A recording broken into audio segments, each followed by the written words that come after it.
Hello students, कैसे हो आप सब। लॉ के फाउंडेशन के लेक्चर जो मैंने रिकॉर्ड किए, रिवीजन लेक्चर, बच्चों से भरपूर प्यार मिला। इंटर के लॉ के लेक्चर भी जो मैंने रिवीजन में डाले वो लोगों ने काफ़ी अप्रिशिएट किए। अब यूट्यूब पे काफ़ी बच्चे डिमांड कर रहे हैं ऑडिट के रिवीजन लेक्चर्स के लिए। तो देखा बेटा, ऑडिट अपने आप में एक बहुत ज़्यादा वास्ट सब्जेक्ट है, ठीक है। और मैं पर्सनली आपको बताऊं तो ऑडिट, मैं ये चाहता नहीं कि आप ऑडिट में रट्टा मार के जाओ, क्योंकि ऑडिट में ना प्रैक्टिकल कॉन्सेप्ट ज़्यादा आते हैं।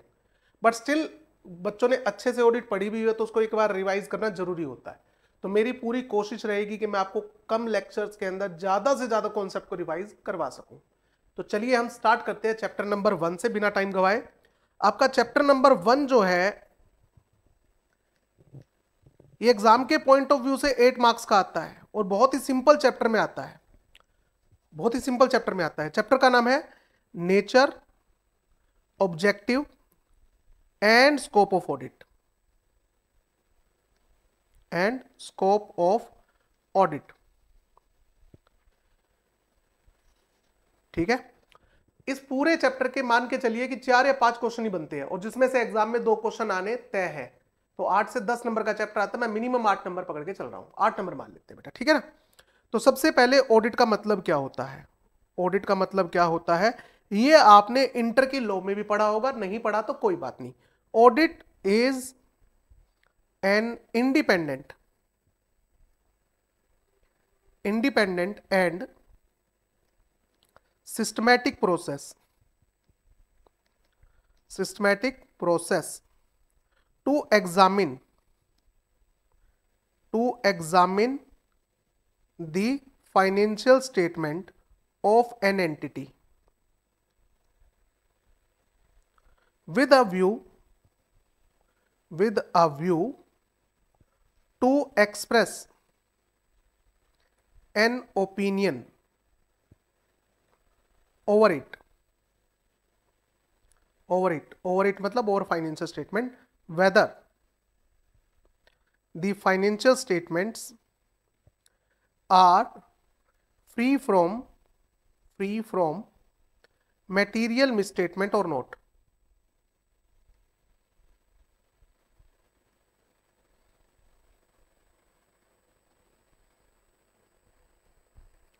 ये डेफिनेशन है। ध्यान रखना इस डेफिनेशन में क्या लिखा हुआ है कि ऑडिट एक इंडिपेंडेंट एग्जामिनेशन होता है, एक प्रोसेस होती है, ठीक है। और ये प्रोसेस सिस्टमैटिक प्रोसेस होती है जिसमें हम एग्जामिन करते हैं फाइनेंशियल स्टेटमेंट को ऑफ एन एंटिटी। अब ये एंटिटी पार्टनरशिप फर्म हो सकती है, एलएलपी हो सकती है, कंपनी हो सकती है, कुछ भी हो सकता है। बट हम यहां पर एग्जाम्पल लेके चलेंगे कंपनी का। हम यहां पर एग्जाम्पल किसका लेके चलेंगे? कंपनी का। अब कंपनी चाहे प्राइवेट हो चाहे पब्लिक हो, अंडर सेक्शन 8 कंपनी ही क्यों ना हो, चाहे नॉन प्रॉफिट ऑर्गेनाइजेशन ही क्यों ना हो, चाहे डोरमेंट कंपनी ही क्यों ना हो, चाहे 1% कंपनी ही क्यों ना हो, ऑडिट क्या होगी? कंपलसरी है। तो यहां पर एंटिटी से फर्क नहीं पड़ता, एंटिटी के साइज से फर्क नहीं पड़ता, एंटिटी के नेचर से फर्क नहीं पड़ता, ऑडिट हो सकती है, ठीक है, फाइनेंशियल स्टेटमेंट की। ताकि हम उसके ऊपर क्या दे सके? ओपिनियन, अपनी राय दे सके कि मेरी राय में फाइनेंशियल स्टेटमेंट जो है वो फ्री फ्रॉम मटेरियल मिसस्टेटमेंट है या नहीं है। मिसस्टेटमेंट का मतलब क्या है? एक स्टेटमेंट जो गलत है। क्यों गलत है? हो सकता है गलती हो गई हो, ड्यू टू एरर, हो सकता है ये गलती जानबूझ के की गई हो, और फ्रॉड, ठीक है। तो ये ऑडिट की डेफिनेशन है कि ऑडिट जो है वो एक सिस्टमैटिक एंड इंडिपेंडेंट प्रोसेस है to examine the financial statement of entity with a view to express an opinion over it, whether the financial statement is free from material misstatement or not। अब अगर मैं बात करूं कि audit में क्या include होता है, what does audit include? Audit include मतलब हमें ऑडिट के दौरान क्या करना होता है। तो भाई सबसे पहले तो समझो कि फाइनेंशियल स्टेटमेंट बनती कैसे है। सबसे पहले होती है एंट्री, ट्रांजैक्शन, यहां पर हुई एंट्री। जब सारी एंट्री हो जाती है तो फिर इन एंट्री की क्या होती है? कंपाइलेशन होती है। इससे क्या बनते हैं? अकाउंट्स बनते हैं, purchase account, sale account etcetera. और इन अकाउंट से क्या बनता है? ट्रायल बैलेंस, और ट्रायल बैलेंस से क्या बनती है? Financial statement, financial statements. ये तो पता ही है। हाँ पता है तो बेटा, एंट्री से accounts banana, this is called compilation. Compilation of entry into accounts. और फिर अकाउंट से क्या बनते हैं? Financial statement. ऑडिट के दौरान हमें क्या करना है? ऑडिट के दौरान हमें चेक करना है सबसे पहले ये जितनी भी एंट्रीज हो रही है ये सारी एंट्री की क्या होनी चाहिए? सपोर्टिंग होनी चाहिए। सपोर्टिंग बोले तो एविडेंस। अगर परचेज की एंट्री दिखा रहे हो तो परचेज का बिल होना चाहिए।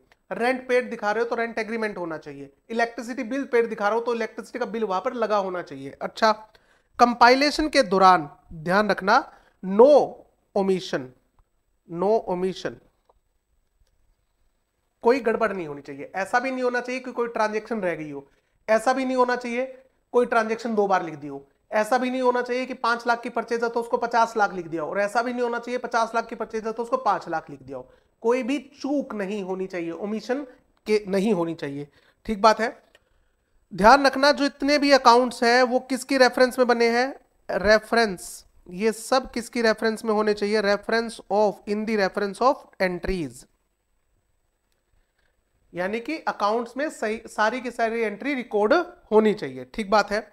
उसके बाद ये जो फाइनेंशियल स्टेटमेंट बनती है चेक करना प्रॉपरली क्लासिफाइड होनी चाहिए। Properly classified as per financial reporting framework. Financial reporting framework का मतलब हर वो चीज, हर वो रूल जो आपको फाइनेंशियल स्टेटमेंट बनाना और उसका डिस्क्लोजर सिखाए। Example schedule 3, example accounting standards. ठीक है, तो फाइनेंशियल स्टेटमेंट प्रॉपरली क्लासिफाइड होनी चाहिए, प्रॉपरली प्रिपेयर्ड होनी चाहिए। ओके, फाइनेंशियल स्टेटमेंट में जो इंफॉर्मेशन है वो क्या होनी चाहिए? क्लियर होनी चाहिए। Information must be clear and unambiguous. Ambiguous का मतलब क्या होता है? कंफ्यूजिंग। तो अनएम्बिगुअस का मतलब क्या हुआ? Not confusing. क्लियर होनी चाहिए बेटा, अनएम्बिगुअस होनी चाहिए। ओके, उसके बाद ये सारी चीजें अगर हो जाएंगी तो हम क्या मानेंगे? फाइनेंशियल स्टेटमेंट क्या है? True and fair. Financial statement क्या है? ट्रू एंड फेयर है या नहीं है, ये ऑडिट में इंक्लूड होता है। तो हमें क्या चेक करना है? जो एंट्रीज है सबकी सपोर्टिंग है, कंपाइलेशन के दौरान कोई ओमिशन नहीं हुई है, जो अकाउंट्स है उसमें सारी एंट्रीज रिकॉर्डेड है, जो फाइनेंशियल स्टेटमेंट है वो अकाउंटिंग स्टैंडर्ड्स के अकॉर्डिंग शेड्यूल 3 के अकॉर्डिंग बनी हुई है, यानी कि प्रॉपरली क्लासिफाइड है, प्रॉपरली प्रिपेयर्ड है, सारी इंफॉर्मेशन जो इसमें शो की गई है वो क्लियर है, अनएम्बिगियस है, यानी कि financial statement overall true and fair picture दे रही है या नहीं दे रही है। क्या बेनिफिट है ऑडिट का? बेनिफिट्स ऑफ ऑडिट, हाँ ये बात मोस्ट इंपॉर्टेंट क्वेश्चन आता है बेटा। Benefits of audit, benefits of audit, तो देखो बेटा जनरल बेनिफिट तो है, it enhances the reliability of financial statement. ये फाइनेंशियल स्टेटमेंट की रिलायबिलिटी को एनहांस कर देता है, या कहिए इट इंक्रीजेस या it enhances the confidence of users of financial statement. ये फाइनेंशियल स्टेटमेंट के यूजर्स का कॉन्फिडेंस इंक्रीज कर देती है। इसके अलावा क्या बेनिफिट है? अगर मैं ऑडिट के बेनिफिट की बात करूं तो सबसे पहला बेनिफिट है, देखो इन दोनों को मिला दे तो इसके बारे में क्या लिखा हुआ है? It provide high quality information, provides high quality information. Audit से जो फाइनेंशियल स्टेटमेंट में जो फाइनेंशियल इंफॉर्मेशन उसकी क्वालिटी क्या हो जाती है?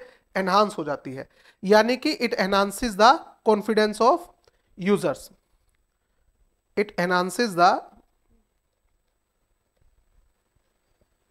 Confidence of users.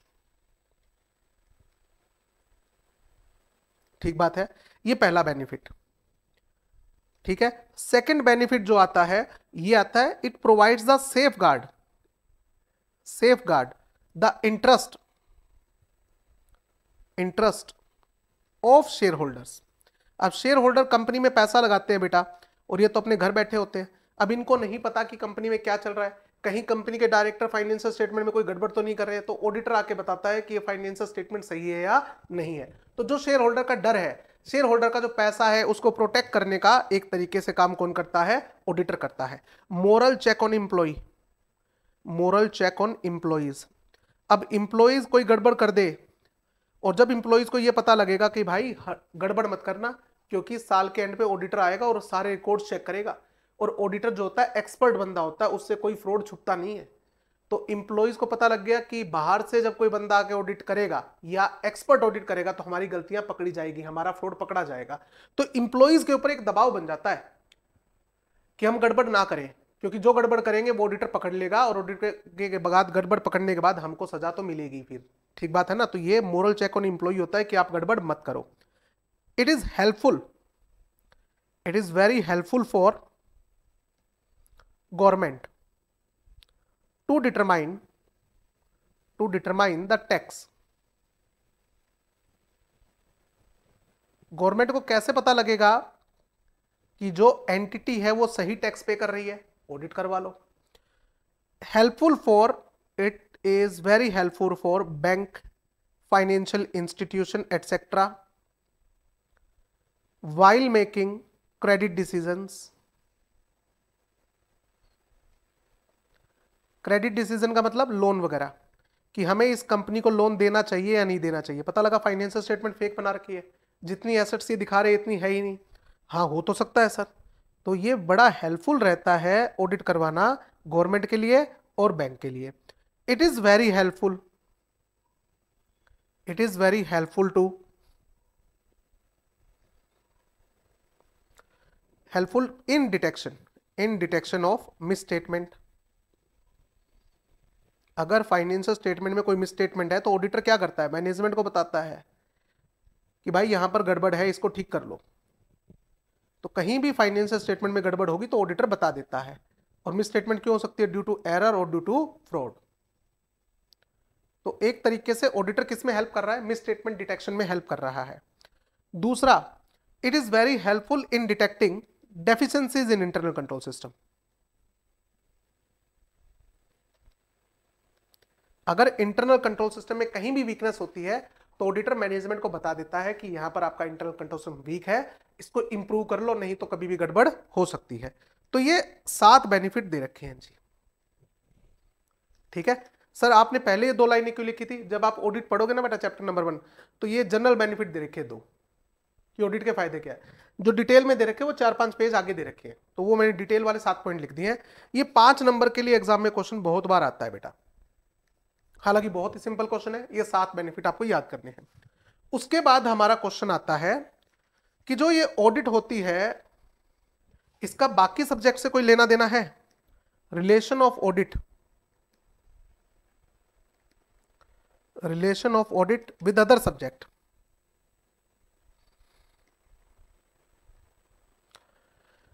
जब हम फाउंडेशन पढ़ रहे थे तो हमारे सिलेबस में मैथ भी था, स्टैट्स भी था, है ना।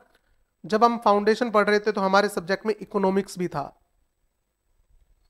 जब हम फाउंडेशन इंटर पढ़ते हैं तो हमारे सिलेबस में अकाउंट्स भी आता है, लॉ भी आता है, इंटर में और फाइनल में एफएम भी आता है, एटसेट्रा।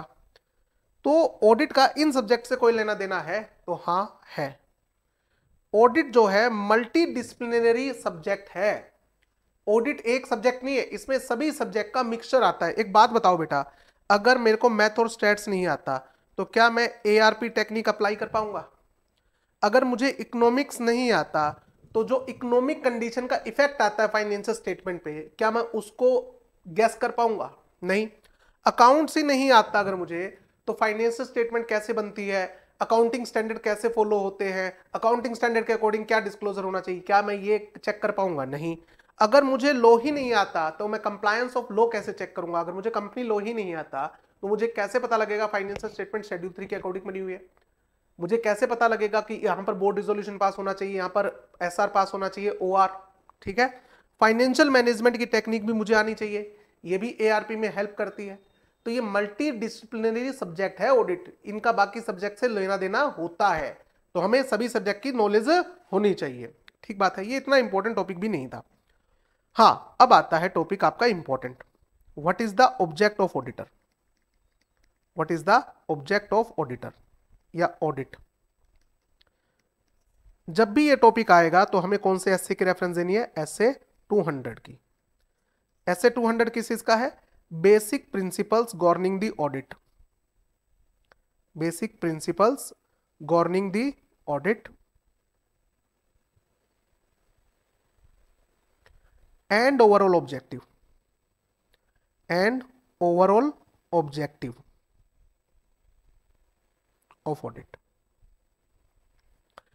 इस चैप्टर में ओवरऑल ऑब्जेक्टिव डिफाइन किए गए हैं और जो basic principle governing the audit है वो चैप्टर नंबर 11 में है। ठीक है, तो ओवरऑल ऑब्जेक्टिव क्या है, होता है ऑडिटर का।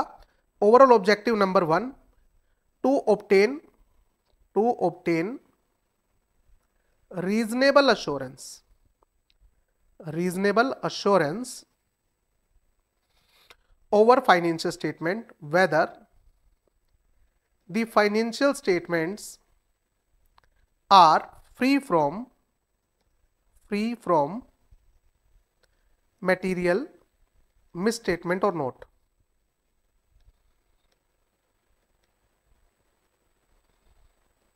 जो मिसस्टेटमेंट है वो क्यों हो सकती है?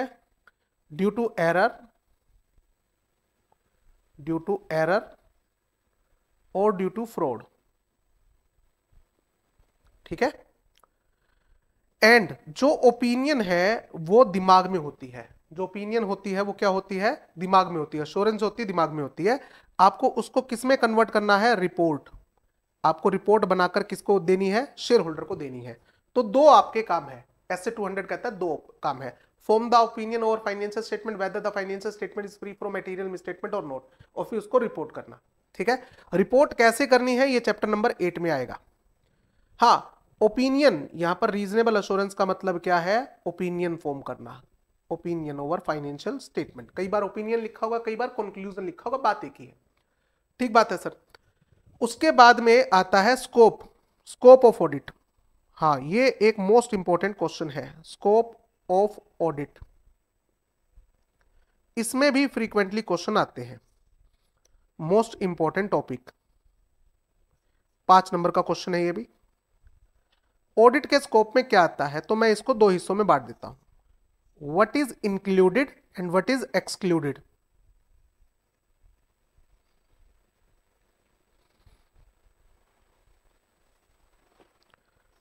तो स्कोप ऑफ ऑडिट मतलब मुझे ऑडिट के दौरान क्या क्या चीजें कवर करनी होती है। तो सबसे पहले आपको ध्यान रखना है ऑल फाइनेंशियल एस्पेक्ट्स। जितने भी फाइनेंशियल एस्पेक्ट है, फाइनेंशियल मैटर है, वो आपके स्कोप पे आते हैं जी। रेलिवेंट टू दी ऑडिट, जो ऑडिट के लिए रेलिवेंट है, रेलिवेंट टू दी ऑडिट, यानी कि नॉन फाइनेंशियल चीजें हमारे स्कोप में नहीं आती।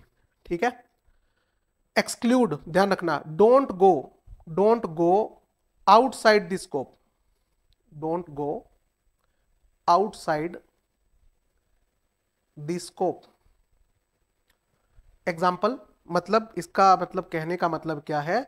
जो आपकी कंपिटेंसी है, जो एक ऑडिटर की कंपिटेंसी होती है, वो फाइनेंस एंड ऑडिटिंग की होती है बेटा, फाइनेंस, अकाउंटिंग एंड ऑडिटिंग। आपको इससे बाहर नहीं जाना है। डोंट गो, ठीक है, don't go outside your domain, simple सी बात है, आउटसाइड द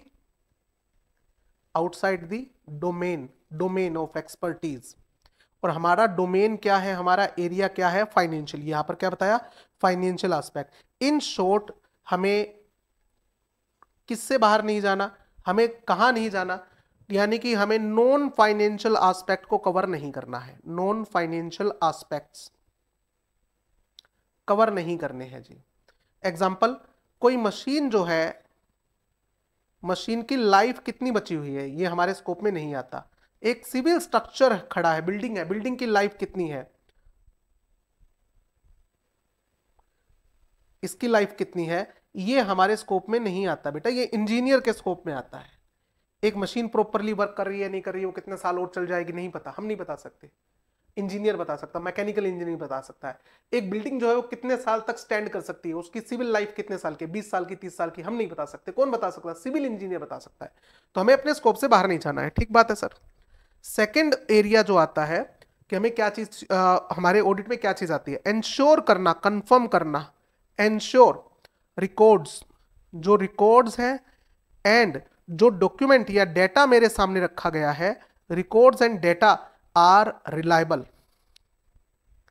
जो रिकॉर्ड्स हमारे सामने है वो रिकॉर्ड रिलायबल है एंड सफिशिएंट है। और ये क्या होने चाहिए? सफिशिएंट है। अब मुझे कैसे पता लगेगा जो रिकॉर्ड्स और डेटा है, ऑब्वियस सी बात है फाइनेंशियल की बात कर रहा है, नॉन फाइनेंशियल की बात नहीं कर रहा बेटा, ध्यान रखना। फाइनेंशियल रिकॉर्ड्स एंड डेटा ये रिलायबल है या नहीं है, मुझे कैसे पता लगेगा? तो आपका एक चैप्टर आएगा, चैप्टर नंबर 5, ठीक है। उस चैप्टर नंबर 5 में सबसे पहली यूनिट जो आती है, सबसे पहला टॉपिक जो आता है वो आता है ऑडिट एविडेंसेस का। तो उसमें एक पॉइंट आएगा appropriateness, sufficiency and appropriateness of audit evidence. वहां पर एप्रोप्रिएटनेस वर्ड किसको डिनोट करता है? रिलायबिलिटी को। 5 पॉइंट आते हैं वहां पर, करेंगे वो भी हम पढ़ेंगे रिवीजन लेक्चर में, कि जो एक्सटर्नल एविडेंसेस होते हैं वो ज्यादा रिलायबल होते हैं, ओरिजिनल एविडेंसेस ज्यादा रिलायबल होते हैं, जो एविडेंस ऑडिटर ने डायरेक्टली ऑब्टेन किए हैं वो ज्यादा रिलायबल होते हैं। उसमें एक पॉइंट आता है कि अगर कंपनी का internal control system and accounting system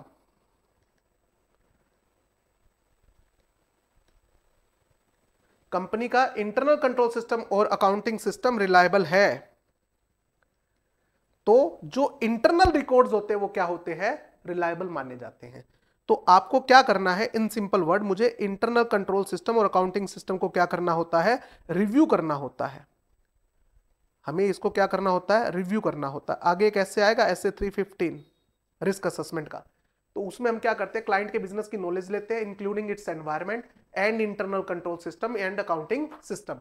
अगर ये रिलायबल है तो आपका जो इंटरनल डेटा है वो क्या माना जाएगा? रिलायबल माना जाएगा। ठीक बात है, बट ध्यान रखना कोई डॉक्यूमेंट ऑथेंटिक है या नहीं है ये मुझे नहीं पता चल सकता, और ना मुझे जानना। Authenticity of documents, authenticity of documents, ये जानना कि कोई डॉक्यूमेंट जेन्युइन है या नहीं है, ये मेरे स्कोप में नहीं आता है, ये मेरे स्कोप से बाहर है। तो क्लाइंट मुझे जो रिकॉर्ड्स देता है मैं उसको रिलायबल मान सकता हूं। अगर मुझे लगता है इंटरनल कंट्रोल सिस्टम स्ट्रॉन्ग है और इनका अकाउंटिंग सिस्टम ठीक है, तो जो इंटरनली जनरेटेड इंफॉर्मेशन होती है वो क्लाइंट मुझे परचेज का बिल ला के देगा, मैं उसको जेन्युइन मान सकता हूं। हो सकता है वो फेक हो सकता है वो फेक हो, बट वो मेरे डोमेन में नहीं आता। ठीक है, ऑथेंटिसिटी ऑफ डॉक्यूमेंट मेरे स्कोप में नहीं आता है बेटा। तीसरी चीज जो आती है वो आता है ये चेक करना है कि फाइनेंशियल स्टेटमेंट जो है वो प्रॉपर डिस्क्लोजर उसका हो रहा है या नहीं हो रहा है। Proper disclosure of financial statements as per statutory requirement. Statutory requirement यानी कि आपके स्कोप में ये आता है कि चेक करो भैया फाइनेंशियल स्टेटमेंट शेड्यूल 3 के अकॉर्डिंग है या नहीं है, अकाउंटिंग स्टैंडर्ड के अकॉर्डिंग है या नहीं है। आपको यह भी चेक करना है जो मैनेजमेंट की जजमेंट है, मैनेजमेंट ने जो जजमेंट ली है over accounting policies, for example depreciation, stock valuation, goodwill की इंपेयरमेंट एटसेट्रा, जो इनकी अकाउंटिंग पॉलिसीज है आपको चेक करना है आपकी राय में ये अकाउंटिंग पॉलिसीज जो है, ये जजमेंट जो है वो एप्रोप्रिएट है यानी कि एज पर अकाउंटिंग स्टैंडर्ड है एंड कंसिस्टेंटली अप्लाइड है, ठीक है। तो ये हम ऑडिटर क्या करेगा? चेक करेगा। और जो एस्टिमेट्स हैं वो क्या होने चाहिए? रीजनेबल होने चाहिए। जैसे मैनेजमेंट ने प्रोविजन फॉर डाउटफुल डेट बना रखा है, एस्टिमेट्स आर रीजनेबल।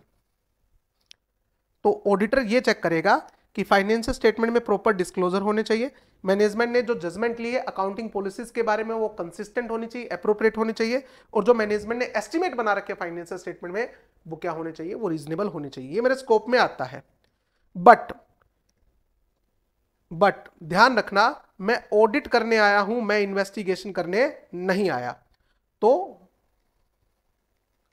मैं ऑडिट करने आया हूं, मैं इन्वेस्टिगेशन करने नहीं आया।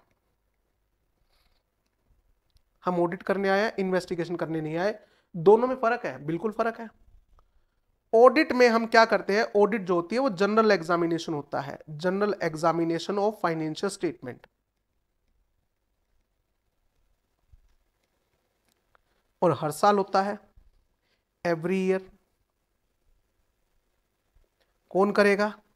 Bye CA having certificate of practice. इसमें रिपोर्ट किसको जाती है? इसमें हम एक रीजनेबल अश्योरेंस देते हैं, opinion, reasonable assurance over financial statement, ठीक है। जबकि इन्वेस्टिगेशन जनरल एग्जामिनेशन नहीं होती, ये क्रिटिकल एग्जामिनेशन होती है, ठीक है। Investigation is critical examination of financial statement. Critical मतलब डीप, क्रिटिकल एग्जामिनेशन होता है यहां पर। एवरी ईयर हो? नहीं sir, when ordered by central government, when ordered by central government. Central government जब इन्वेस्टिगेशन का ऑर्डर देती है तब इन्वेस्टिगेशन होता है, ऑफिशियल इन्वेस्टिगेशन। सीए या सीए होना जरूरी है? नहीं, इसमें टीम ऑफ एक्सपर्ट आती है बेटा। इसमें इंजीनियर भी आएंगे और इसमें सीए भी आएगा, सब आएंगे ना, क्योंकि बताया ना सीए सभी चीज का एक्सपर्ट तो नहीं होता, तो हर बंदे हर चीज का एक्सपर्ट लेके आएंगे। ठीक है, ये रीजनेबल अश्योरेंस देने के नहीं आया, इसका मेन पर्पस क्या है? Detection of fraud, detection of fraud, ये फ्रॉड को डिटेक्ट करने आए हैं। तो हम ऑडिट करने आए, हम इन्वेस्टिगेशन करने नहीं आए हैं। तो इन्वेस्टिगेशन करने मत बैठ जाना, वो हमारे स्कोप में नहीं आता है। ठीक बात है। तो ये स्कोप वाला क्वेश्चन ये बहुत इंपॉर्टेंट है 5 नंबर के लिए। उसके बाद हम आगे बढ़ते हैं कि आपने एक वर्ड यूज किया कि सर हमें ऑडिट पर एक रीजनेबल अश्योरेंस देनी होती है। ठीक है ना, it includes reasonable assurance. Absolute assurance क्यों नहीं? Auditor can express, auditor can express only a reasonable assurance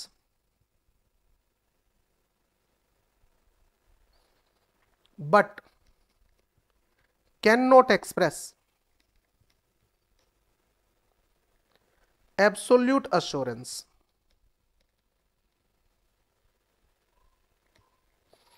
इस लाइन के बारे में बताना है। सबसे पहले रीजनेबल अश्योरेंस का मतलब होता है 100% अश्योरेंस तो नहीं है। मैं जो फाइनेंशियल स्टेटमेंट पे ओपिनियन दूंगा वो 100% अश्योरेंस नहीं है, but high level of assurance, high level of assurance होती है।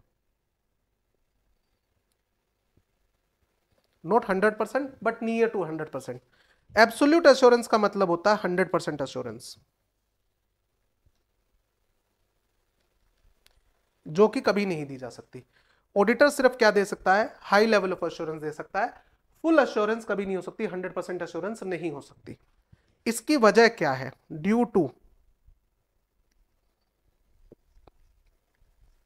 इसकी वजह है सम लिमिटेशन, और ये लिमिटेशन कभी खत्म नहीं हो सकती। अगर ऑडिट करवाओगे तो ये लिमिटेशन हमेशा रहेंगी, due to inherent limitations of audit. अब ये आप एग्जामिनर का अनदर मोस्ट इंपॉर्टेंट और फेवरेट क्वेश्चन 5 मार्क्स के लिए बेटा, inherent limitation of audit. What are the inherent limitation of audit? ये बहुत इंपॉर्टेंट क्वेश्चन बनता है। तो 4 इनहेरेंट लिमिटेशन है। स्टडी मैट में आपको 5 दिखेंगी, 5 नहीं है बेटा, 4 है। ठीक है, तो सबसे पहली इनहेरेंट लिमिटेशन क्या है? Due to nature of financial statement, due to nature of financial statement. Financial statement का नेचर ही ऐसा है कि इसके ऊपर 100% अश्योरेंस दी ही नहीं जा सकती। सर कहना क्या चाहते हो? जो सब्जेक्टिव डिसीजंस होते हैं, subjective decision for example accounting policy कौन सी अडॉप्ट की जाए, subjective decisions are taken by management, are taken by management. बेटा एक बात बताओ, फीफो पे मैं स्टॉक को वैल्यू कर सकता हूं? हाँ। मैं वेटेड एवरेज पे भी कर सकता हूं? हाँ। अगर मैं अकाउंटिंग पॉलिसी चेंज करता हूं, फीफो पे स्टॉक को वैल्यू करूं या वेटेड एवरेज पे, तो क्या प्रॉफिट सेम आएगा या फर्क आएगा? फर्क आएगा सर। जब क्लोजिंग स्टॉक की वैल्यूएशन में फर्क आ जाएगा तो प्रॉफिट में तो फर्क आ जाएगा। तो मेरे को क्या पता मैनेजमेंट की इंटेंशन क्या है, अकाउंटिंग पॉलिसी को फीफो की बजाय वेटेड एवरेज रखने की या वेटेड एवरेज की बजाय फीफो के रखने की। हो सकता है वो प्रॉफिट को मैनिपुलेट करना चाहते हो। अगर मैनेजमेंट ये चाहती है कि हमारे शेयर का प्राइस बढ़ जाए, तो वो क्या अकाउंटिंग पॉलिसी अडॉप्ट करनी चाहेगी जिससे हमारा प्रॉफिट बढ़े, ताकि शेयर का प्राइस इंप्रूव हो जाए। मैनेजमेंट की इंटेंशन है कि हमें टैक्स कम देना है, तो मैनेजमेंट क्या चाहेगी? हम ऐसी अकाउंटिंग पॉलिसी अडॉप्ट करें जिससे हमारा प्रॉफिट क्या होता हो? कम होता हो। तो मुझे मैनेजमेंट की इंटेंशन नहीं पता। अकाउंटिंग पॉलिसी कौन अडॉप्ट करता है? मैनेजमेंट। तो मैं उनके दिमाग में थोड़ी घुस के देख सकता हूं कि मैनेजमेंट ने ये अकाउंटिंग पॉलिसी किस सोच के साथ में अडॉप्ट की है। तो वहां पर भैया मुझे नहीं पता लग सकता। और ये जो सब्जेक्टिव डिसीजन है मैनेजमेंट लेती है, तो मैं 100% अश्योरेंस कैसे दे दूं कि मैनेजमेंट की इंटेंशन क्या रही होगी? दूसरा, फाइनेंशियल स्टेटमेंट जो है वो एस्टिमेट्स के बिना नहीं बन सकते। तो estimates are used in financial statement. और एस्टिमेट बनाता कौन है? Made by management. Financial statement बिना एस्टिमेट के बन नहीं सकती। और बेटा जहां पर एस्टिमेट यूज हो गए वहां पर मैं 100% एश्योरेंस कैसे दे दूं कि ऐसा होगा? For example board of director ने 5% का प्रोविजन फॉर डाउटफुल डेट बना रखा है, मैं कैसे 100% श्योरिटी दे दूं कि 5% पैसा डूबेगा? जब मैनेजमेंट ने अंदाजा लगा रखा तो मैं 100% एश्योरेंस कैसे दे सकता हूं? एस्टिमेट तो एस्टिमेट होते हैं ना बेटा। हाँ, बात तो ठीक है। सेकेंड जो लिमिटेशन है वो है due to nature of audit. Due to nature of audit procedures. हम जो ऑडिट प्रोसीजर अप्लाई करते हैं ऑडिट एविडेंस ऑब्टेन करने के लिए, उसकी भी कुछ कमियां होती हैं। जैसे कि जो ऑडिट से रिलेटेड इंफॉर्मेशन है वो मैनेजमेंट हमें प्रोवाइड करती है, ठीक बात है। Information are provided by management, बिल्कुल ठीक बात है। हो सकता है मैनेजमेंट मुझे सारी इंफॉर्मेशन ना प्रोवाइड करे। Management fails to provide full information, ठीक है, जानबूझ के या अनइंटेंशनली, इधर इंटेंशनली और अनइंटेंशनली। ऐसा भी हो सकता है उनकी कोई इंटेंशन ना रही हो, बट उनकी क्या इंटेंशन है क्या नहीं है ये मैं उनके दिमाग में घुस के तो नहीं देख सकता। तो सर आप मैनेजमेंट को इंटेरोगेट करो कि आपने हमें एक कंप्लीट इंफॉर्मेशन क्यों नहीं दी। भाई हम ऑडिट करने आए हैं, हम इन्वेस्टिगेशन करने नहीं आए, हमारे पास ऐसी पावर नहीं है। ये हमने पिछले पेज पे भी पढ़ लिया। उसके बाद हम कभी भी 100% ऑडिट नहीं कर सकते। क्यों नहीं कर सकते? टाइम ही नहीं होता। तो हम ऑडिट किस बेस पर करते हैं? सैंपलिंग बेसिस पे करते हैं। इसको हम टेस्ट बेसिस भी बोलते हैं, बाद में ऐसे 530 आएगा उसमें पढ़ेंगे। तो जब बेटा मैंने 100% ऑडिट करी ही नहीं तो मैं 100% अश्योरेंस कैसे दे दूं फाइनेंशियल स्टेटमेंट के बारे में, ठीक बात है। उसके बाद frauds are not easy to detect. Frauds are not easy to detect. दिमाग सिर्फ ऑडिटर के पास नहीं होता बेटा, मैनेजमेंट में जो बंदे बैठे हैं नॉट इजी टू डिटेक्ट, दिमाग उनके पास भी होता है। तो उनको भी पता है ऑडिट हर साल होती है, ऑडिटर आते क्या क्या डॉक्यूमेंट मांगेगा, तो पहले से वो डॉक्यूमेंट तैयार करते हैं। और डॉक्यूमेंट तो फैब्रिकेटेड भी हो सकते हैं ना। और बिल जैसे परचेज के बिल मार्केट में बिकते हैं बेटा जीएसटी के लिए, तो सबको पता ही है। तो ऑडिटर को कैसे पता ये जो बिल है ये फेक है नहीं है? कैसे ऑडिटर को पता करना चाहिए? मेरे स्कोप में नहीं आता। ऑथेंटिकेशन ऑफ डॉक्यूमेंट मेरे स्कोप में नहीं आता। फ्रॉड जो होता है बेटा वो प्रॉपर्ली प्लान्ड और कंसील्ड होता है, it is not easy to detect, ठीक है ना। तो हो सकता है फाइनेंशियल स्टेटमेंट में मैंने कह दिया ट्रू एंड फेयर, बट एक फ्रॉड उसके अंदर हो जो मेरे सामने नहीं आ पाया या मैं जिसको डिटेक्ट नहीं कर पाया, क्योंकि फ्रॉड को डिटेक्ट करना आसान नहीं होता। मैं ऑडिट करने आया, मैं इन्वेस्टिगेशन करने नहीं आया, ठीक बात है सर। थर्ड जो पॉइंट आता है वो आता है due to timeliness, due to timeliness and cost benefit.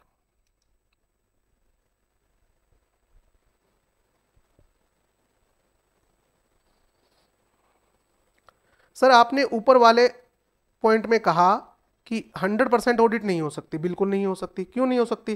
Time की शॉर्टेज होती है बेटा।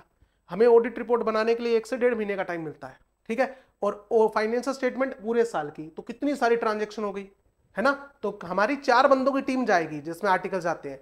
4 बंदे इतनी सारी ट्रांजेक्शन को 100% चेक नहीं कर सकते। कहता सर एक काम करो, कितना टाइम लगेगा आपको पूरी फाइनेंशियल स्टेटमेंट को चेक करने में? कहता है मान लो 2 साल लगेंगे, ठीक है, 2 या 3 साल, 2 और 3 ईयर्स लगेंगे for full audit.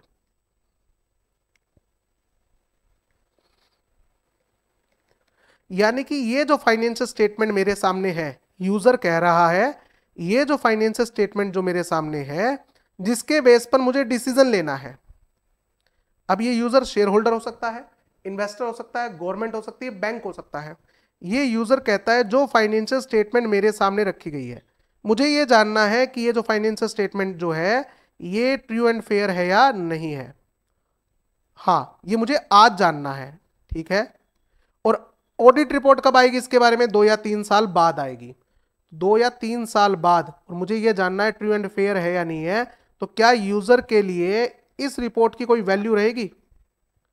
Value of audit report, पता लगा, डिसीजन तो मुझे आज लेना है कि मुझे इसको लोन देना है या नहीं देना, और मुझे कब पता लगेगा, 2 साल बाद या 3 साल बाद, जो फाइनेंशियल स्टेटमेंट आपने देखी थी ना वो सही नहीं थी, क्या भाई तू अब बता रहा है, मैंने तो लोन दे दिया। तो वैल्यू ऑफ ऑडिट रिपोर्ट यानी कि ये एक वैल्यूएबल इंफॉर्मेशन है, रिड्यूसेस ओवर टाइम, जैसे जैसे टाइम बीतेगा ऑडिट रिपोर्ट की वैल्यू कम होती जाएगी। किसी भी इंफॉर्मेशन की वैल्यू तब होती है जब वो राइट टाइम पे राइट पर्सन को राइट मैनर में राइट इंफॉर्मेशन मिले। अगर इनमें से एक भी फैक्टर कम हो जाता है तो उस इंफॉर्मेशन की कोई वैल्यू नहीं रहती है। ये पॉइंट क्लियर है? तो यहां पर ये कहता है कि क्या 2 या 3 साल नहीं दे सकते? नहीं दे सकते भाई, टाइम बढ़ाने से कॉस्ट बढ़ेगी, बेनिफिट नहीं बढ़ेगा। यह है टाइमलीनेस एंड कॉस्ट बेनिफिट्स, कि अगर हमने टाइम बढ़ा दिया तो उसके बेनिफिट घट जाएंगे, कॉस्ट तो बढ़ जाएगी। 3 साल ऑडिट में लगाओगे तो ऑडिटर फीस भी 3 साल के हिसाब से मांगेगा, ठीक है, बट बेनिफिट नहीं बढ़ने वाले बेटा। ठीक बात है, ये भी सही कहा आपने। उसके बाद यानी कि यहां पर हमें एक बैलेंस बनाए रखना होता है टाइम और बेनिफिट के बीच में। फोर्थ आता है future event, future events and other factors and other limitation. आज मैंने कह दिया financial statement is true and fair, इसका मतलब फाइनेंशियल स्टेटमेंट जो है गोइंग कंसर्न के ऊपर बेस्ड है। हाँ, अगर मुझे पता लग जाएगा कंपनी की गोइंग कंसर्न नहीं है तो मैं एडवर्स ओपिनियन देता हूं, बट मुझे तो आज लग रहा है गोइंग कंसर्न है, और 3 महीने बाद पता लगा कि कंपनी की गोइंग कंसर्न हिट हो गई, तो क्या ऑडिटर की कॉलर पकड़ ले? आपने तो कहा था ट्रू एंड फेयर है, गोइंग कंसर्न है, तो गोइंग कंसर्न उस दिन लग रही थी। अब फ्यूचर में क्या होने वाला है हमें क्या पता, फ्यूचर इज अनसर्टेन। तो गोइंग कंसर्न पे जो मैं कमेंट करता हूं, ऑडिट रिपोर्ट में आता है ना सेक्शन 143 सब सेक्शन 3 में भी आपने पढ़ा होगा कि क्या कंपनी के अंदर कोई फाइनेंशियल ट्रांजैक्शन ऐसी है जो कंपनी की फंक्शनैलिटी के ऊपर एडवर्स इंपैक्ट डालती हो, ठीक है। ऑडिट रिपोर्ट के अगर आपने कंटेंट पढ़े हो तो उस कंटेंट के अंदर भी आता है कि गोइंग कंसर्न के ऊपर कमेंट करना हो, तो कमेंट तो कर दूं, बट फ्यूचर में क्या होने वाला है मुझे क्या पता। आज तो ये मुझे गोइंग कंसर्न नजर आ रही है, फ्यूचर में मुझे कुछ नहीं पता, ठीक है। फ्रॉड पिछले पेज पे आ चुका है। ट्रांजैक्शन विद रिलेटेड पार्टी, अब ये दिखती तो जेन्युइन है बट कभी भी गड़बड़ हो तो कुछ कह नहीं सकते। रिलेटेड पार्टीज, इनके बारे में कभी भी एश्योरेंस नहीं दी जा सकती, एटसेट्रा। कई रीजन है बेटा। तो ये है इनहेरेंट लिमिटेशन ऑफ ऑडिट, जिसके कारण ऑडिटर कभी भी 100% एश्योरेंस नहीं दे सकता। अब अगला टॉपिक अपना जो आता है वो आता है इंगेजमेंट का। इंगेजमेंट का मतलब क्या होता है? इंगेजमेंट का मतलब अरेंजमेंट होता है। इंगेजमेंट का मतलब क्या होता है? अरेंजमेंट करना, अरेंजमेंट फॉर समथिंग, किसी चीज के लिए अरेंजमेंट करना, बिल्कुल ठीक बात है।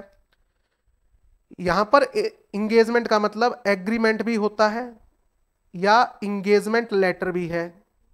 ऑडिट की बात कर रहे हैं, in the reference of audit, तो यहां पर इंगेजमेंट लेटर, रिटर्न में हमारा एग्रीमेंट हुआ है, ठीक बात है सर। ऑडिट 2 तरह की होती है, ऑडिट जो होती है वो 2 तरह की होती है। एक वॉलंटरी, जो किसी एक्ट में कंपलसरी तो नहीं है, करवाना चाहो तो करवा सकते हो, और एक मैंडेटरी, जिसके बारे में एक्ट में लिखा हुआ है कि भैया ये ऑडिट तो आपको करवानी करवानी पड़ेगी, ठीक है।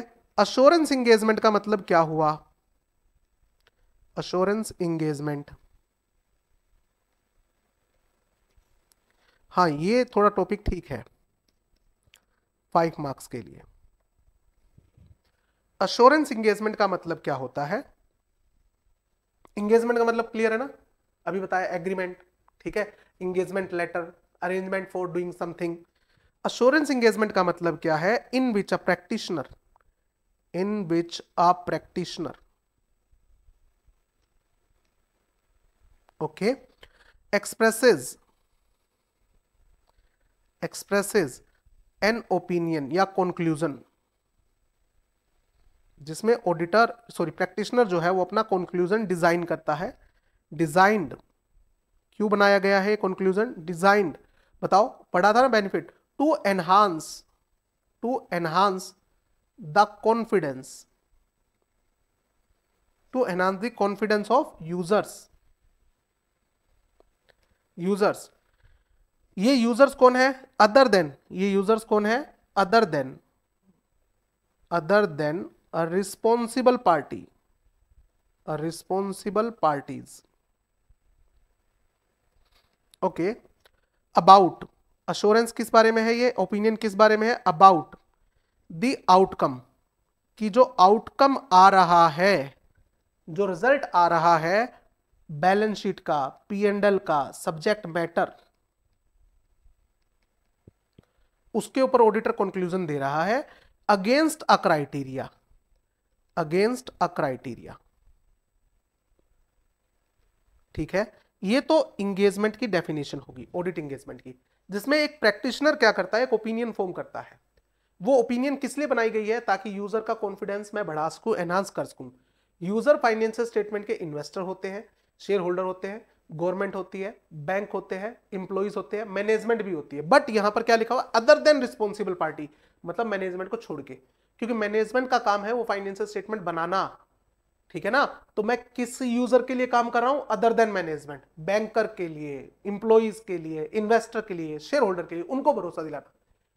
मैनेजमेंट से पूछोगे तो मैनेजमेंट तो कहेंगे कि हमारी अकॉर्डिंग तो फाइनेंशियल स्टेटमेंट बिल्कुल ठीक है, क्योंकि हमने ही बनाई है। तो ये किसके कॉन्फिडेंस को एनहांस करने आया है, अदर देन मैनेजमेंट। ठीक है ना, क्योंकि मैनेजमेंट ने तो फाइनेंशियल स्टेटमेंट बनाई है, उनको तो फुल कॉन्फिडेंस है अपनी बनाई हुई फाइनेंशियल स्टेटमेंट में। हाँ, बात तो ठीक है। तो यहां पर एक पॉइंट निकल के आता है कि अश्योरेंस इंगेजमेंट के एलिमेंट्स क्या क्या है, एलिमेंट्स क्या क्या है। इसी डेफिनेशन से एलिमेंट्स निकल जाएंगे बेटा। सबसे पहला एलिमेंट आता है ट्राई पार्टी रिलेशनशिप,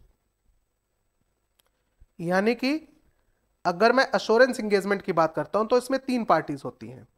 सबसे पहली पार्टी कौन होती है, प्रैक्टिशनर, प्रैक्टिशनर यानी कि ऑडिटर। एग्जाम्पल है ऑडिटर, हालांकि प्रैक्टिशनर वर्ड जो होता है वो ऑडिटर से ज्यादा एडवांस होता है, ज्यादा बड़ा होता है। ठीक है ना, क्योंकि इंगेजमेंट जो है वो अलग अलग तरह की हो सकती है, अभी डिस्कस करेंगे इस चीज को। ठीक है ना, तो प्रैक्टिशनर का मतलब क्या है, प्रैक्टिशनर का मतलब है ऑडिटर, हालांकि ये ऑडिटर से वाइड वर्ड है। ठीक है, दूसरी पार्टी जो आती है इसमें आती है रिस्पॉन्सिबल पार्टी, जिसकी ड्यूटी बनती है फाइनेंशियल इंफॉर्मेशन बनाने की। रिस्पॉन्सिबल पार्टीज, जिसने वो सब्जेक्ट मैटर बनाया है। तो मेरे वाले एग्जांपल में कौन हुआ, मैनेजमेंट। हम कंपनी ऑडिट का एग्जांपल लेके चलेंगे तो इसका एग्जांपल क्या हुआ, मैनेजमेंट, बोर्ड ऑफ डायरेक्टर। तीसरी पार्टी जो होती है वो होती है users, users of financial statement. तो यूजर ऑफ फाइनेंशियल स्टेटमेंट का एग्जांपल हम क्या लेंगे, शेयर होल्डर। बैंकर भी है, गवर्नमेंट भी है, शेयर होल्डर्स, इन्वेस्टर्स जो पैसा लगाने की सोच रहे हैं, बैंकर्स जो ये सोच रहे हैं कि पैसा उधार दे या ना दे, गवर्नमेंट जो ये सोच रही है कि इन्होंने टैक्स ठीक भरा है या नहीं भरा, एटसेट्रा। ओके, सेकेंड एलिमेंट जो आता है वो आता है सब्जेक्ट मैटर। ऑडिट किसी चीज की होती है, सब्जेक्ट मैटर।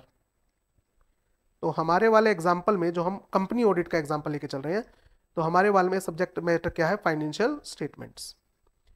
ओके, हमारे वाले एग्जाम्पल में financial statement. Okay, suitable criteria, हम क्या देखेंगे, एक सूटेबल क्राइटेरिया देखेंगे। अब मुझे यह बताना है एक चीज गलत है या सही है, तो पहले यह तो पता होना चाहिए कि क्या चीज सही है, तो उसके अगेंस्ट मैं चेक करूंगा कि फाइनेंशियल स्टेटमेंट में क्या लिखा हो। जैसे फॉर एग्जांपल AS2 में लिखा हुआ है कि 2 ही अकाउंटिंग पॉलिसी है, फीफो एंड वेटेड एवरेज। अब मैं चेक करूंगा कि क्लाइंट ने फाइनेंशियल स्टेटमेंट में अकाउंटिंग पॉलिसी स्टॉक के ऊपर क्या रखी हुई है। अगर उन्होंने फीफो ले रखी है तो इसका मतलब सही है, अगर इन्होंने लीफो ले रखी है तो इसका मतलब सही नहीं है। तो मुझे क्राइटेरिया तो बताओ, सुटेबल क्राइटेरिया जिसके अगेंस्ट मैं चेकिंग करूं। ठीक है, जिसको बेस बना के मैं चेक करूं, तो सुटेबल क्राइटेरिया। ठीक है, उसके बाद आता है evidence.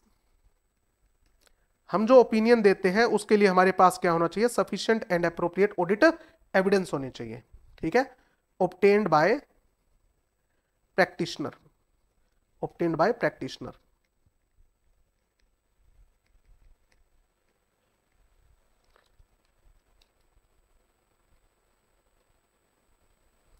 By performing audit procedure. ठीक है ना, सुटेबल क्राइटेरिया का एग्जांपल लिखो, schedule 3, accounting standards, etcetera. Okay, और उसके बाद हमें क्या होता है, हमें एक रिटर्न रिपोर्ट देनी होती है, रिटर्न रिपोर्ट, जिसमें हमारा कंक्लूजन होता है, रिटर्न रिपोर्ट। इन एविडेंसेस के बेस पर हम क्या करते हैं, अपनी ओपिनियन फॉर्म करते हैं, और जो ओपिनियन होती है वो इन राइटिंग किसको भेजनी होती है, इन यूजर्स को भेजनी होती है। तो ये एलिमेंट्स है, एलिमेंट्स ऑफ इंगेजमेंट। तो ये 5 नंबर का इंपॉर्टेंट क्वेश्चन बनता है बेटा। उसके बाद हमारा क्वेश्चन आता है जैसा कि आपने कहा सर, आपने कहा इंगेजमेंट वर्ड एक बड़ा वर्ड है, हाँ, तो सर इसमें क्या क्या चीजें आती हैं, तो समझो बेटा। सबसे पहला जो वर्ड आता है वो आता है ऑडिट, ठीक बात है, ऑडिट। एक वर्ड आता है रिव्यू, एक वर्ड आता है रिव्यू। हाँ, इन दोनों में क्या डिफरेंस है पहले ये समझो। अब ये डिफरेंस 3 मार्क्स के लिए आ जाते हैं, छोटा सा डिफरेंस है। तो ऑडिट जो होती है बेटा, समझिए, सबसे पहले ऑडिट में हम क्या एक्सप्रेस करते हैं, रीजनेबल अश्योरेंस एक्सप्रेस करते हैं, reasonable assurance, not 100% but high level of assurance. ये क्या होता है, हाई लेवल ऑफ अश्योरेंस होता है, हाई लेवल ऑफ अश्योरेंस। जी सही बात है, ये तो हमने पढ़ भी लिया था। जबकि रिव्यू में जो अश्योरेंस लेवल होता है वो लिमिटेड अश्योरेंस होती है, क्योंकि हमें चेक भी लिमिटेड एरिया ही करना होता है, लिमिटेड अश्योरेंस, ठीक है। Lower level of assurance, lower level of assurance, बेटा जब एरिया ही चेक कम किया है तो फिर अश्योरेंस लेवल भी क्या होगा, कम होगा। यहां पर हमें ज्यादा एविडेंस ऑब्टेन करने होते हैं, मोर एविडेंसेस, मोर ऑडिट प्रोसीजर। यहां पर हमें ऑडिट प्रोसीजर क्या परफॉर्म करने होते हैं, ज्यादा परफॉर्म करने। तो बेटा जब एरिया ज्यादा है तो काम भी तो ज्यादा करना पड़ेगा, जबकि यहां पर लेस एविडेंसेस ऑब्टेन होंगे। क्यों, क्योंकि यहां पर less procedures are performed.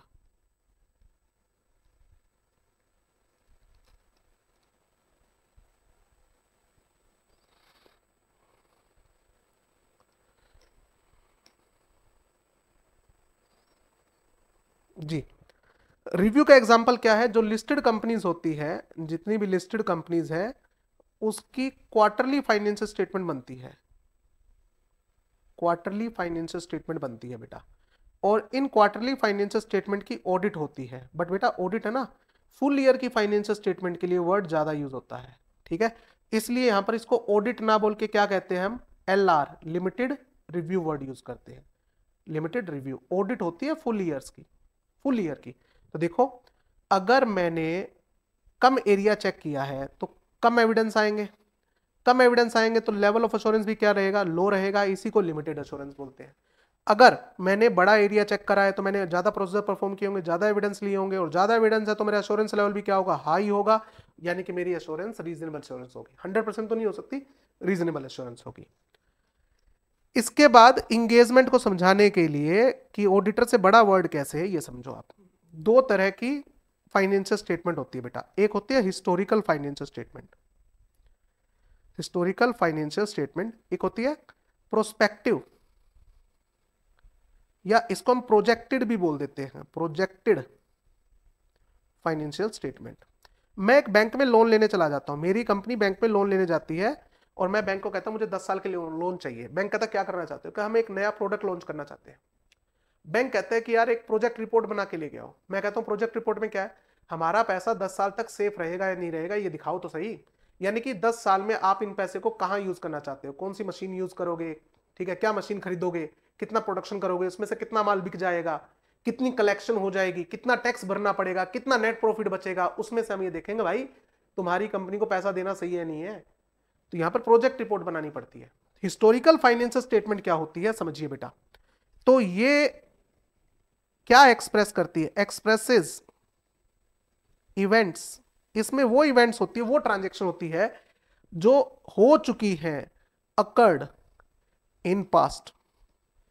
Purchase कितनी हो चुकी, सेल कितनी हो चुकी, उससे बैलेंस शीट और P&L बनाई जा रही है।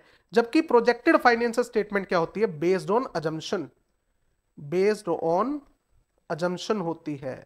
हम ये अजम्पशन लेके चल रहे हैं कि अगले साल हमारा इतना प्रोडक्शन हो जाएगा, उससे साल इतना प्रोडक्शन हो जाएगा, उससे अगले साल इतना प्रोडक्शन हो जाएगा, इतना माल बेच लेंगे, इतना स्टॉक में रह जाएगा, इतनी कलेक्शन हो जाएगी, इतना पैसा डूबने के चांस है, एटसेट्रा। तो based on assumption about occurrence, इतना टर्नओवर हो जाएगा, इतना प्रोडक्शन हो जाएगा, ऑकरेंस के बारे में क्या है, एस्टिमेट है, अजम्पशंस है, ठीक है। हमें यहां पर ऑडिट में क्या करना होता है, कमेंट करना होता है, कमेंट ऑन अजम्पशंस। ऑडिटर क्या कमेंट करेगा, अजम्पशंस, कि मेरी राय में जो अजम्पशंस हैं वो रीजनेबल है या नहीं है। मेरी राय में जो अजम्पशंस हैं, जो मैनेजमेंट की जो अजम्पशन है वो रीजनेबल है या नहीं है। ठीक है। नोट अ कमेंट, अगर मैं प्रोजेक्टेड फाइनेंशियल स्टेटमेंट की ऑडिट कर रहा हूं तो ये कमेंट नहीं है। Note a comment on the achievement of outcomes, object या रिजल्ट। जो इस प्रोजेक्टेड फाइनेंशियल स्टेटमेंट में रिजल्ट कंपनी शो कर रही है कि हम 10 साल में इतना पैसा कमा लेंगे, ऑडिटर कह रहा है कि मैंने सिर्फ ये चेक किया है कि मैनेजमेंट की जो अजम्पशंस है इस प्रोजेक्टेड फाइनेंशियल स्टेटमेंट में वो रीजनेबल है या नहीं है। मैं ये कमेंट नहीं कर रहा हूं कि जितना प्रॉफिट ये दिखा रहे हैं इस प्रोजेक्टेड P&L में वो अचीव हो जाएगा। ठीक है, ये उसके ऊपर कोई कमेंट नहीं है। बेसिकली ये मॉडरेट लेवल होता है अश्योरेंस का, medium moderate level of assurance. ठीक है, तो ये प्रोजेक्टेड फाइनेंशियल स्टेटमेंट की ऑडिट हो गई। ठीक, उसके बाद अगला टॉपिक, लास्ट टॉपिक जो बहुत इंपॉर्टेंट है, most important topic last 5 number के लिए पक्का आएगा। आईसीआई क्या बनाती है बेटा? स्टैंडर्ड्स बनाती है। Standards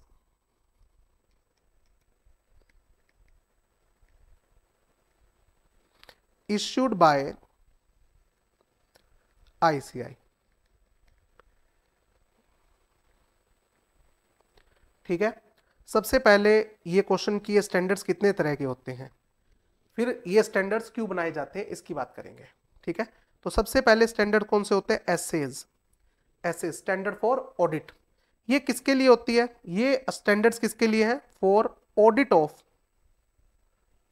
of historical financial statement, historical financial statements. ठीक है, इन एसए की जो रेंज है वो 200, 300, 500, 600, 700 एंड 800 की है। ये रेंज है, रेंज ऑफ एसए। 200 जो है ये ऑडिट स्टार्ट करने से पहले के एसए हैं। ठीक है, इसमें हमें ये बताना होता है कि ऑडिट का ऑब्जेक्ट क्या है। ठीक है, ऑडिट इंगेजमेंट लेटर साइन करना, क्वालिटी कंट्रोल की बात करना, ये प्लानिंग की रेंज का है, प्लानिंग दी ऑडिट। ये ऑडिट परफॉर्म कैसे करनी है उसके लिए। ठीक है, ये अदर के वर्क्स को यूज करना, others work, internal auditor, expert, इन सब के ये रिपोर्टिंग का है, एटसेट्रा। ठीक है, तो इसकी रेंज है, बहुत वाइड रेंज है। हर चीज के ऊपर आप आईसीआई ने ऐसे बनाकर दे रखा है आपको कि प्लानिंग करनी है तो कैसे करनी है, दूसरों का काम यूज करना है तो कैसे करना है, रिपोर्ट बनानी है तो कैसे बनानी है। ओके, दूसरा आता है SRE, standards for related engagements. ये किसके लिए है? For review engagements. अगर आपको इंगेज किया गया है, अपॉइंट किया गया है रिव्यू के लिए, क्वार्टरली फाइनेंशियल स्टेटमेंट के रिव्यू देने के लिए, तो एसआरई है। ये आपके सिलेबस में नहीं है इसलिए नहीं करवा रहा, लिखा तो हुआ है बस। उसके बाद आता है SAE, standards for assurance engagement, standards for assurance engagement.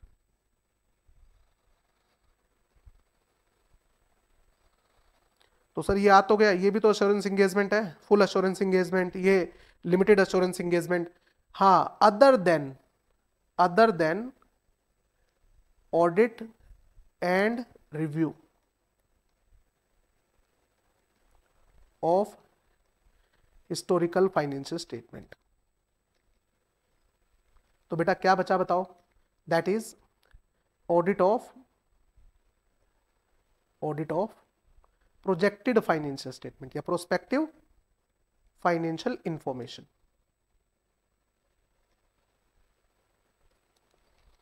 जो भी बैंक वाला एग्जांपल दिया था ना, हाँ, ये भी आपके सिलेबस में नहीं है, बस नाम दे रखा है तो इतना करवा दिया। उसके बाद आता है SRS, standards for related services,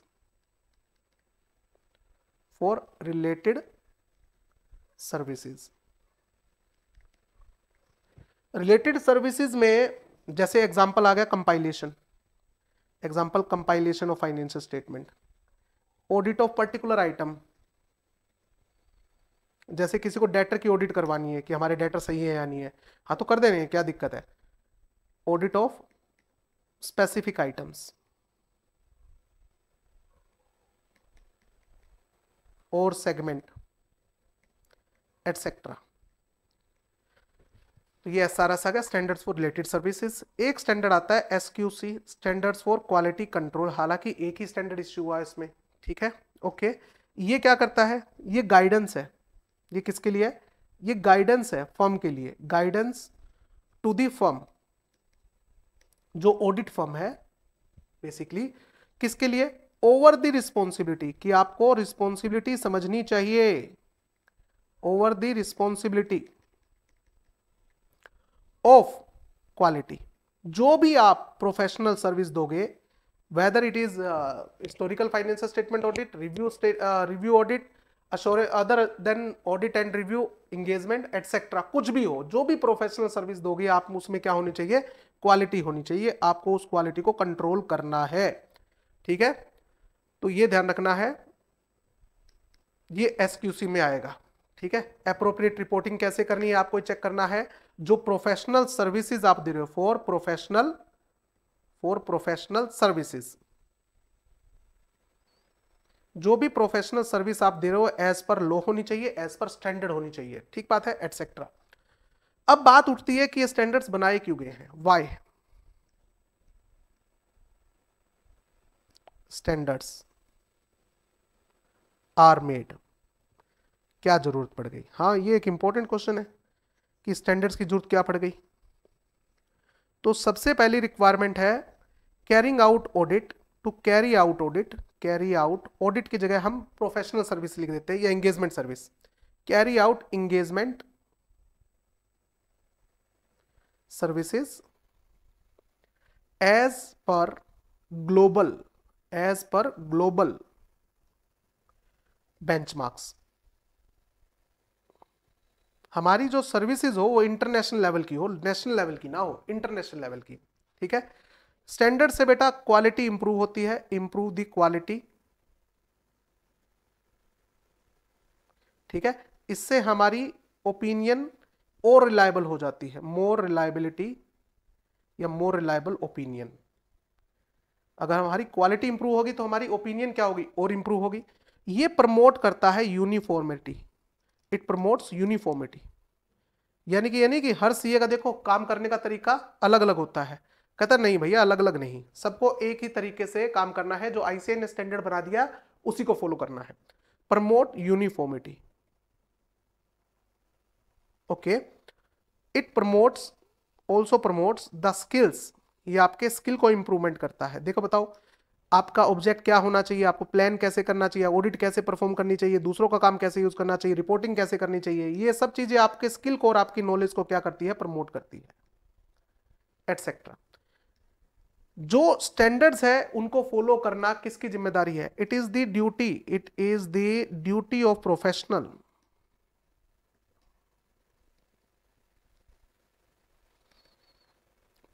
accountant, मतलब सीए की बात कर रहा है, to comply with assess standards, sorry, complies with standards. अगर किसी सिचुएशन में आप स्टैंडर्ड को कंप्लाई नहीं कर पा रहे हो, if not able to comply with standards,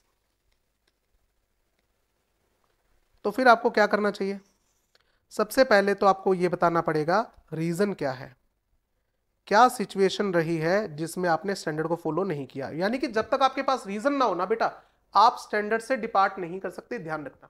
standards follow करना आपके लिए कंपलसरी है। सेक्शन 143 सबसेक्शन 9 में क्या लिखा हुआ है, it is the duty of auditor to comply with standards of auditing issued by ICI. तो आपके पास चॉइस नहीं है बेटा।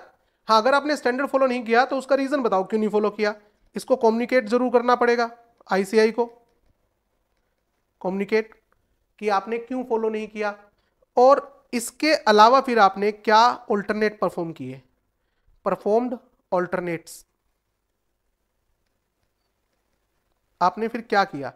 अगर आपने ऐसे फॉलो नहीं किया तो आपने उस चीज को कैसे परफॉर्म किया, ये आपको कम्युनिकेट करना पड़ेगा आईसीआई को। आईसीआई चेक करेगी कि अगर आपने जो ऑल्टरनेट परफॉर्म किया है वाकई में वो अच्छा है, तो हम अगली बार स्टैंडर्ड इंप्रूव कर देंगे ना, स्टैंडर्ड को रिवाइज कर देंगे।